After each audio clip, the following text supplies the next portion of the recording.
आप ये कैलकुलेट कर सकते हैं कि आपका पैसा किस साल में डबल होगा। तो क्या आपका इन्वेस्टमेंट का तरीका बदलेगा?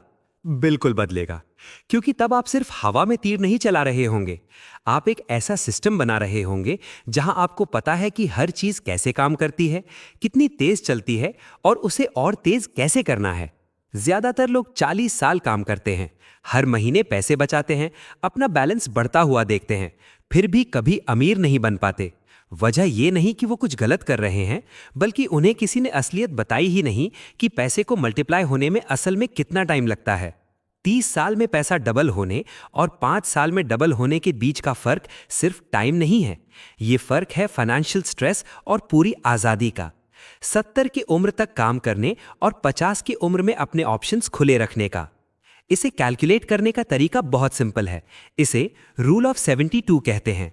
बस 72 को अपने सालाना रिटर्न से डिवाइड कर दो। जो नंबर आएगा उतने साल में आपका पैसा डबल होगा, बस इतना ही। अगर आपको 8% का रिटर्न मिल रहा है तो 72 को 8 से डिवाइड करो, 9 आया, मतलब 9 साल में पैसा डबल। अगर 12% मिल रहा है तो 6 साल लगेंगे। और अगर आप किसी आम सेविंग्स अकाउंट में फंसे हैं जहां सिर्फ 3% मिल रहा है तो आपको 24 साल लग जाएंगे। स्पीड तय करने वाले 5 बड़े फैक्टर हैं। पहला है रेट ऑफ रिटर्न। लोग सोचते हैं कि 7% की जगह 10% मिलना बस एक छोटा सा बोनस है।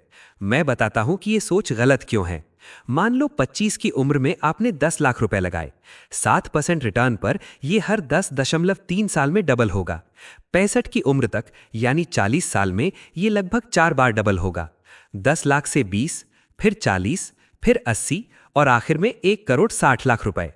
अब सिर्फ एक चीज बदलते हैं, रिटर्न को 10% कर देते हैं। अब पैसा हर 7.2 साल में डबल होगा। उसी 10 लाख और उन्हीं 40 सालों में अब आपको 4 नहीं 5 साइकिल मिलेंगे। आखिरी और 5वीं साइकिल आपको 3 करोड़ 20 लाख तक ले जाएगी। सिर्फ 3% एक्स्ट्रा रिटर्न ने आपको 2 गुना पैसा दे दिया। वैसे इस पॉइंट से आगे बढ़ने से पहले आप लोगों से एक सवाल है। आप अभी अपने इन्वेस्टमेंट पर औसतन कितने % का सालाना रिटर्न एक्सपेक्ट कर रहे हैं? मुझे अभी नीचे कमेंट करके बताओ। इससे मुझे समझ आएगा कि आप लोग किस माइंडसेट से इन्वेस्ट कर रहे हैं और मैं आगे के वीडियोस के लिए वैसी ही कैलकुलेशन लेकर आऊंगा। कमेंट जरूर करना।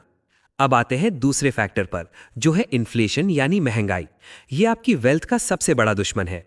मान लो आपको किसी सेफ फंड में 7% रिटर्न मिल रहा है। रूल ऑफ 72 के हिसाब से 10 साल में पैसा डबल होना चाहिए। लेकिन अगर महंगाई 6% है तो आपका रियल रिटर्न सिर्फ 1% है। मतलब आपकी असली परचेजिंग पावर डबल होने में 72 साल लगेंगे। पैसा पेपर पर डबल हो रहा है, लेकिन असल में आप उससे कुछ एक्स्ट्रा खरीद नहीं सकते।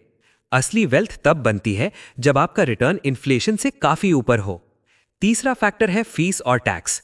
अगर आप किसी ऐसे फंड में हैं जहां 1 या 2% की भारी फीस कट रही है तो आप सिर्फ वो 2% नहीं खो रहे, आप उस 2% पर मिलने वाला 30 या 40 साल का कंपाउंडिंग प्रॉफिट खो रहे हैं। इसके साथ टैक्स भी जुड़ जाए तो आपका 12% का रिटर्न असल में 9 या 10% रह जाता है। आपकी एक पूरी डबलिंग साइकिल खत्म हो जाती है। इसीलिए लो कॉस्ट इंडेक्स फंड्स और टैक्स बचाने वाले ऑप्शंस इतने जरूरी हैं। चौथा फैक्टर है आपका लगातार किया गया इन्वेस्टमेंट। लोग सोचते हैं कि सिर्फ एक बार लगाया हुआ पैसा ही डबल होता है, लेकिन अगर आप हर महीने 50,000 रुपए इन्वेस्ट कर रहे हैं तो हर महीने का पैसा अपनी खुद की नई डबलिंग साइकिल शुरू करता है। जो पैसा आपने 25 की उम्र में लगाया उसे डबल होने के ज्यादा मौके मिलेंगे, बजाय उस पैसे के जो आपने 45 की उम्र में लगाया। इसीलिए जल्दी शुरुआत करना बहुत जरूरी है। सिर्फ शुरुआत में लगाए 10 लाख की जगह अगर आप लगातार इन्वेस्ट करते रहें तो आप 1 करोड़ 60 लाख की जगह 10 करोड़ का आंकड़ा भी पार कर सकते हैं। पांचवा और सबसे मुश्किल फैक्टर है डिसिप्लिन। यह पूरा साइकोलॉजिकल है। मार्केट गिरता है, लोग घबराकर पैसा निकाल लेते हैं। खराब टाइमिंग और इमोशनल डिसीजन की वजह से आम इन्वेस्टर मार्केट के मुकाबले बहुत कम रिटर्न कमाता है। जब आप नुकसान में पैसा निकालते हैं तो आपकी डबलिंग साइकिल 0 पर आ जाती है। आपको फिर से शुरुआत करनी पड़ती है। जो लोग असल में वेल्थ बनाते हैं वो जानते हैं कि मार्केट का गिरना टेम्परेरी है, लेकिन कंपाउंडिंग परमानेंट है। और अब सबसे जरूरी बात, असली प्रॉफिट पहली कुछ साइकिल्स में नहीं दिखता। पहला 10 लाख जब 20 लाख बनता है तो बहुत बोरिंग लगता है। लोग 10-15 साल में ही हार मान लेते हैं क्योंकि नंबर्स बड़े नहीं लगते। वो ये नहीं समझते कि अभी एक्सपोनेंशियल कर्व ऊपर जाना शुरू ही नहीं हुआ है। असली पावर आखिरी साइकिल्स में है, जब 60 लाख 20 लाख बनता है और वो 1 करोड़ 20 लाख सीधा 2 करोड़ 40 लाख बनता है। जो इन्वेस्टर 30 या 40 साल तक टिके रहते हैं, आखिरी की 2-3 साइकिल्स उन्हें करोड़पति बना देती हैं। अब सवाल यह है कि क्या आपका डिसिप्लिन और आपकी आदतें आपको वहां तक ले जाएंगी? ये जानने के लिए स्क्रीन पर आ रहे इस वीडियो अमीर होने के 8 इशारों पर अभी क्लिक करो। इसमें मैंने ऐसी बातें बताई हैं जो कंफर्म करती हैं कि आप वेल्थ बनाने के सही ट्रैक पर हो या नहीं। अभी क्लिक करो और खुद चेक करो। याद रहे, मैं कोई फाइनेंशियल एडवाइजर नहीं हूं। ये वीडियो सिर्फ एजुकेशनल पर्पस के लिए है। कोई भी रिस्क लेने से पहले अपनी रिसर्च खुद करें।